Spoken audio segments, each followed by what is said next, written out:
तो वृंदावन में एक संत थे, वो रोज सोहनी सेवा करते थे, झाड़ू लगाते थे पूरे वृंदावन में, यत्र तत्र जहां उनका मन करता था उसी कॉलोनी का आज पूरी सफाई करते। सुबह 4 बजे से उनका यही भजन था, यही संध्या थी, यही नाम जप था। सोहनी लेते और लेकर के बुहारते पूरे मार्ग को, और हमारी आपकी तरह नहीं जोर जोर से, नहीं, धीमे धीमे। उनके मन में यह भाव था कि वृंदावन श्री प्रिया प्रियतम का ही स्वरूप है, इनके प्रति मैं रोष नहीं करूंगा, धीमे धीमे। और जब बुहारते थे तो अपने नेत्रों से ध्यान पूर्वक ब्रज की रज को देखते थे, कहीं कोई चिन्ह दिख जाए, कहीं किशोरी जी के चरण रज दिख जाए, कहीं ठाकुर जी के चरण दिख जाए। करते करते जब वर्षों बीत गए तो किशोरी जी के मन में भाव आया, हम नित्य रास के लिए वृंदावन में जाते हैं और पूरे वृंदावन को सुव्यवस्थित ये महात्मा करके रखते हैं, और इनकी एक ही अभिलाषा है कि हमारे चरण चिन्ह इनको दिख जाएं। एक दिन किशोरी जी ने उनको अपने चरण चिन्ह का दर्शन कराया। वो चरण चिन्ह देख करके उनके मन में विश्वास हो गया कि हे श्यामा जो चरण चिन्ह है, इसका मतलब चरण भी है, और चरण है तो मतलब आप भी हो। जब चरण चिन्ह तक ले ही आई हो तो आप अपने दर्शन भी करा दो। अब अगली उनकी स्थिति हो गई कि अब चरण चिन्ह नहीं, अब तो प्रत्यक्ष किशोरी जी को देखना है।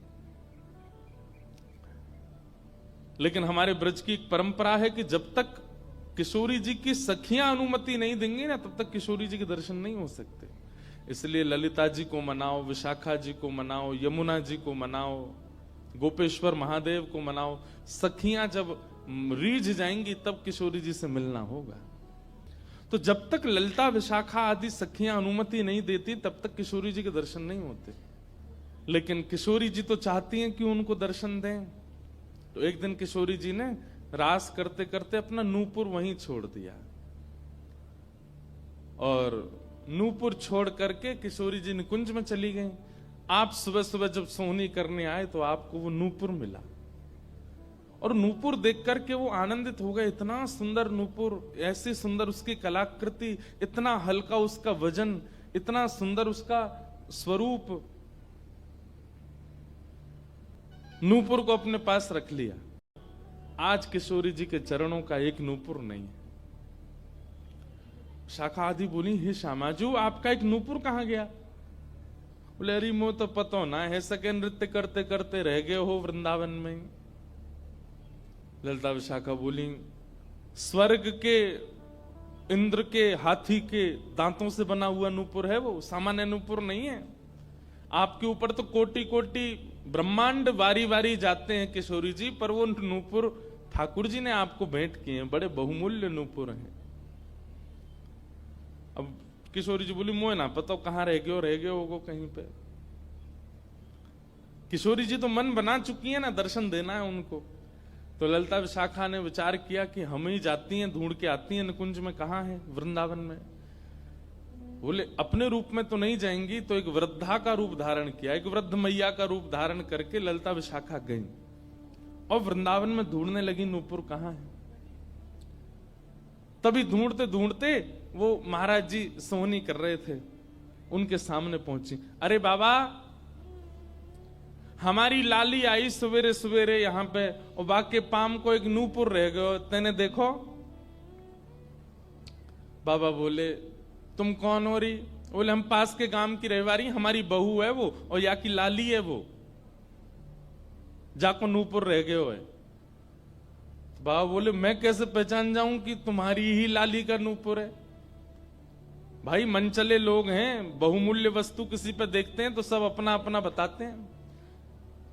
रोड में अगर 100 रुपया गिर जाए और 50 लोग वहां से निकल रहे हों, कि कोई पूछे भैया 100 रुपया किसका, सब अपनी जेब चेक करते। भले ही कुछ लेके नहीं थे, भले ही जेब में कुछ नहीं था, फिर भी देखते हैं, लग तो मेरा ही रहा थे, मेरे जेब में 100 रुपए तो थे। सब अपना बताते हैं बहुमूल्य वस्तु को। तो मैं कैसे मानूं कि तुम्हारा नूपुर है? अरे बाबा, हम कह रहे हैं तुम थे। बोले कहवे को अभी मैंने तुम, मैं तो असमंजस में पड़ जाऊंगा कि मैंने गलत आदमी दे दियो। बाबा फिर कैसे मानेगो? बोले एक नूपुर मेरे पास है, एक नूपुर तुम्हारी बहू ने ही पहन रखो होगो, वाकू ले आओ और यहां लाकर के मुझे पहले नूपुर की पहचान करा तो मैं दूसरा दे दूंगा। ललिता विशाखा बोली बड़ो चतुर बाबा है, श्री जी को बुला रहा है। अरे बाबा तो शर्म ना आवे, ऐसी घर की बहू बेटी ने हम तेरे पास लेके आवेंगे। बाबा बोले तो फिर चले जाओ, तुम पर भैया खूब धन धान्य, दूसरों ने ऊपर बनवा लियो, जो मुंह पे ही रहने दो। ललिता विशाखा बड़ी चिंता में लौट करके आई तो किशोरी जी बोली क्या बात है, आप इतनी चिंतित क्यों?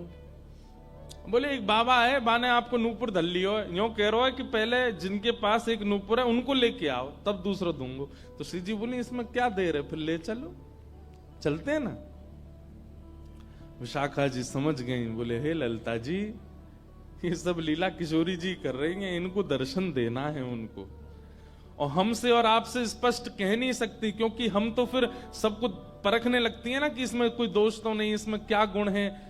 इसलिए किशोरी जी सीधे हमसे नहीं बोल करके और ये लीला कर रही हैं, इनको ले चलो।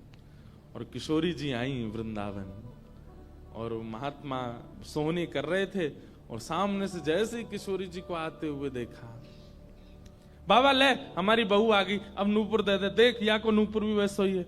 बाबा बोले मेरी आंख की कमजोर है ने, दूर से दिखना रही, पास लाके हाथ से स्पर्श कराओ। ललिता विशाखा बोली बाबा तो शर्म ना आ रही अपनी बहू को स्पर्श करा में? तो बोले चरण स्पर्श करावे में कहा देर, ले आओ। किशोरी जी समीप गई, जैसी चरण स्पर्श किए, अपने हाथों से नूपुर पहना करके लिपट गए चरणों से। हे किशोरी जी, हे श्यामाजू, अब कृपा करो, मैं जानू ना तो ये दोनों कोई बूढ़ी मैया हैं और ना आप इनकी बहू, आप साक्षात किशोरी और ये ललिता विशाखा हैं, अब मुंह पे कृपा करो। तो किशोरी जी ने उसी नूपुर से उन महात्मा के सिर पर एक चिन्ह बना दिया।